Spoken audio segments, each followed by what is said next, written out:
पढ़े लिखे professionals, doctors, teachers, professors आत्महत्या करने पर क्यों मजबूर हो रहे हैं, ये एक बहुत ही महत्वपूर्ण विषय है।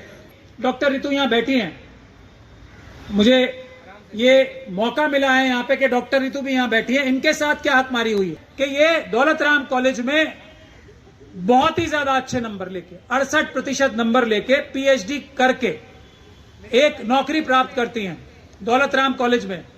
इनकी प्रिंसिपल, और यह बात साबित हो चुकी है, इनकी प्रिंसिपल इनसे इस बात पे चिढ़ जाती हैं कि इनके इतने ज्यादा नंबर क्यों आते हैं। तो इनके खिलाफ 35 बच्चों से, जो बच्चे कहीं हैं ही नहीं, अब यह साबित हो गया, वो बच्चे कहीं हैं ही नहीं, उनके साइन करा के इनको नौकरी से निकाल दिया जाता है। और ओबीसी के भाइयों को भी मैं ये कहना चाहता हूं, भाइयों बहनों को, उनकी कितनी सीटें हैं वो भी जरा कैलकुलेट कर लें।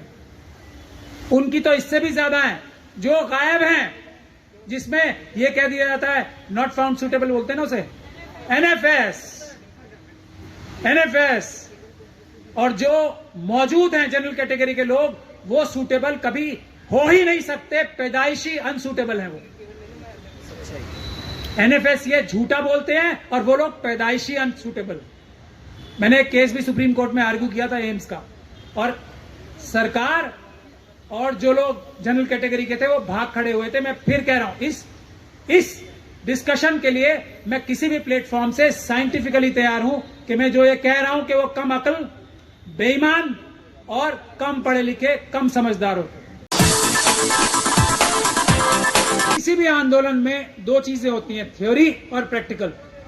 किसी भी टेस्ट में भी, अभी आधुनिक शिक्षा जो हम प्राप्त करते हैं उसमें थ्योरी और प्रैक्टिकल, थ्योरी से जो हम सीखते हैं उसको प्रैक्टिकल में, अमल में भी लाना चाहिए।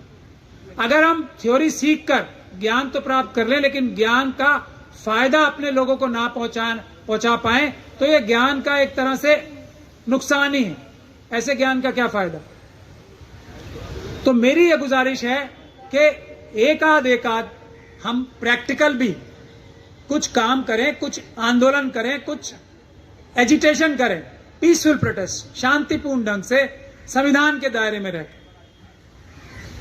आप सभी लोग जानते हैं पायल तड़वी, रोहित वेमुला, वो सिर्फ 2 एग्जाम्पल हैं।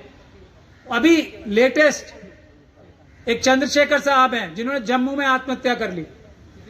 ऐसे हमारे पढ़े लिखे प्रोफेशनल्स, डॉक्टर्स, टीचर्स, प्रोफेसर्स आत्महत्या करने पर क्यों मजबूर हो रहे हैं, ये एक बहुत ही महत्वपूर्ण विषय है। दिल्ली यूनिवर्सिटी में अगर देखा जाए तो हकमारी करके सिर्फ शेड्यूल कास्ट और शेड्यूल ट्राइब की 2700 सीटें, 2700 बैकलॉग बाकी है और अभी इंटरव्यू चल रहे हैं उसके। क्या हम लोग दिल्ली में रहने वाले कम से कम इस काम का बीड़ा नहीं उठा सकते कि ये जो इतना बड़ा हकमारी का प्रोग्राम अभी चल रहा है, जो अगले आने वाले 1-2 महीने में एक 2700-2800 नौकरियां जो कि शेड्यूल कास्ट कम्युनिटी की हैं, शेड्यूल ट्राइब कम्युनिटी की हैं, वो लूट ली जाएंगी, हमेशा के लिए खत्म कर दी जाएंगी। तो क्या हम लोग जो इतने सारे लोग यहां पर आए हैं, हमारी जिम्मेदारी ये नहीं बनती कि हम उसको रोकें और एक प्रदर्शन और एक आंदोलन खड़ा करें, अब जबकि वो 2700-2800 नौकरियां परमानेंटली हड़पने का प्रोग्राम चल रहा है। उसके लिए डॉक्टर रितु यहां बैठी हैं, मुझे ये मौका मिला है यहां पे कि डॉक्टर रितु भी यहां बैठी है। इनके साथ क्या हकमारी हुई है, इनके साथ यह हकमारी हुई है कि ये दौलत राम कॉलेज में बहुत ही ज्यादा अच्छे नंबर लेके 68% नंबर लेके पीएचडी करके एक नौकरी प्राप्त करती हैं दौलत राम कॉलेज में। इनकी प्रिंसिपल, और यह बात साबित हो चुकी है, इनकी प्रिंसिपल इनसे इस बात पे चिढ़ जाती हैं कि इनके इतने ज्यादा नंबर क्यों आते हैं। ये मुझसे भी अच्छी, मैं तो इतनी 30-40 साल की पढ़ाई और पढ़ाने का काम कर चुकी हैं, मुझसे ज्यादा समझदार क्यों हैं ये। तो इनके खिलाफ 35 बच्चों से, जो बच्चे कहीं हैं ही नहीं, अब ये साबित हो गया, वो बच्चे कहीं हैं ही नहीं, उनके साइन करा के इनको नौकरी से निकाल दिया जाता है। मतलब झूठे सिग्नेचर है दौलत राम कॉलेज की, दिल्ली यूनिवर्सिटी की प्रिंसिपल और हमारे यूनिवर्सिटी के रजिस्ट्रार साहब उसमें शामिल हैं। इसकी एफआईआर दर्ज होती है।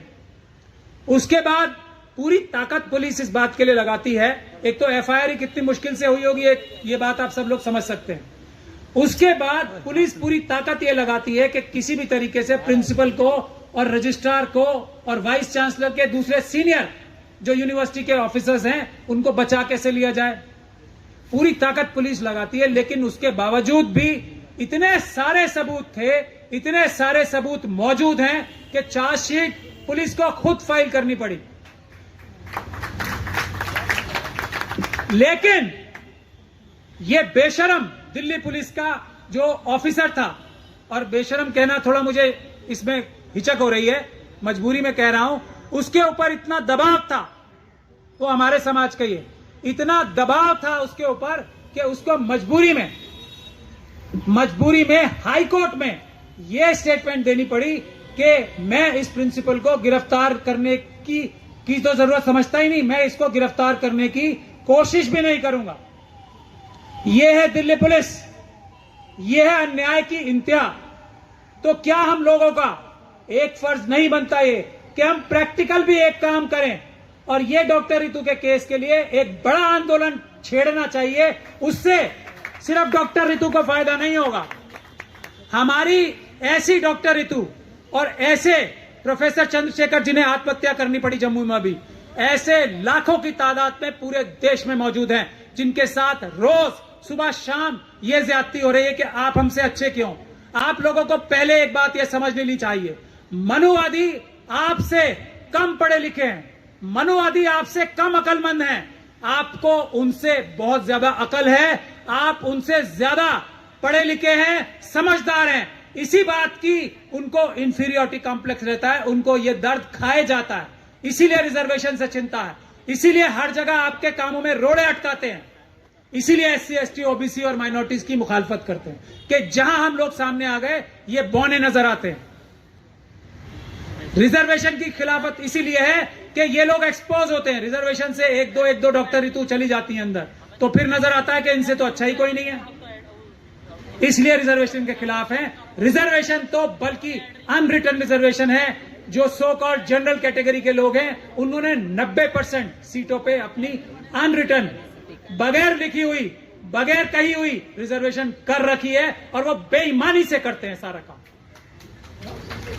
बिल्कुल जाहिल गंवार, बिल्कुल अनपढ़ और बुद्धिहीन व्यक्ति हैं, ये बात मैं पूरी जिम्मेदारी से कह सकता हूं। जो भी जनरल कैटेगरी के लोग हैं, जिसके लिए मुझे कोई चीज साबित करने की भी कोई मुझे परेशानी नहीं है, डिफेमेशन करें, मैं ये बात तथ्यों से साबित करूंगा कि कम अकल, बेवकूफ और बेईमान ये कैरेक्टर्स हैं इनके, एससी एसटी ओबीसी माइनॉरिटीज और इनके खिलाफ जो इनके अलावा लोग हैं, जनरली उनमें से एक आध कोई होगा कभी तो वो अलग बात। करें डिफेमेशन का केस मेरे, मैं साबित करूंगा ये बात। तो ये हमें सोच के चलना चाहिए। तो डॉक्टर रितु का एक ऐसा केस है जिससे हम अपने सभी टीचर्स को न्याय दिला सकते हैं, खास तौर पे 2700 सीटें जो अभी हमारे सामने यहां रखी हुई हैं और लूटी जा रही हैं, उसको बचा सकते हैं कि अगर हम डॉक्टर रितु के केस को हाईलाइट करें और ये बोलें कि ये 2700 की 2700 सीटें हमारी हैं, हमें ही चाहिए। और ओबीसी के भाइयों को भी मैं ये कहना चाहता हूं, भाइयों बहनों को, उनकी कितनी सीटें हैं वो भी जरा कैलकुलेट कर लें, उनकी तो इससे भी ज्यादा है जो गायब हैं, जिसमें यह कह दिया जाता है नॉट फाउंड सुटेबल, बोलते हैं ना उसे, एनएफएस। और जो मौजूद हैं जनरल कैटेगरी के लोग, वो सूटेबल कभी हो ही नहीं सकते, पैदाइशी अनसूटेबल हैं वो। एनएफएस ये झूठा बोलते हैं और वो लोग पैदाइशी अनसूटेबल। मैंने एक केस भी सुप्रीम कोर्ट में आर्ग्यू किया था एम्स का, और सरकार और जो लोग जनरल कैटेगरी के थे वो भाग खड़े हुए थे। मैं फिर कह रहा हूं, इस डिस्कशन के लिए मैं किसी भी प्लेटफॉर्म से साइंटिफिकली तैयार हूं कि मैं जो ये कह रहा हूं कि वो कम अकल, बेईमान और कम पढ़े लिखे, कम समझदार होते। करें डिबेट, साइंटिफिकली डिबेट की जाएगी। अब मैं आप लोगों से एक गुजारिश करता हूं कि अपने जो लोग मेरी इस बात का समर्थन करते हैं, वो मेहरबानी करके, डॉक्टर रितु यहां मौजूद हैं, बैठी हैं, उनको अपना नंबर लिखवा दें कि हम अभी अगले हफ्ते से इस बात के लिए जो आंदोलन छेड़ेंगे उसमें साथ देंगे, तो डॉक्टर रितु को अपना नंबर लिखवा दें। ये एक प्रैक्टिकल एस्पेक्ट है।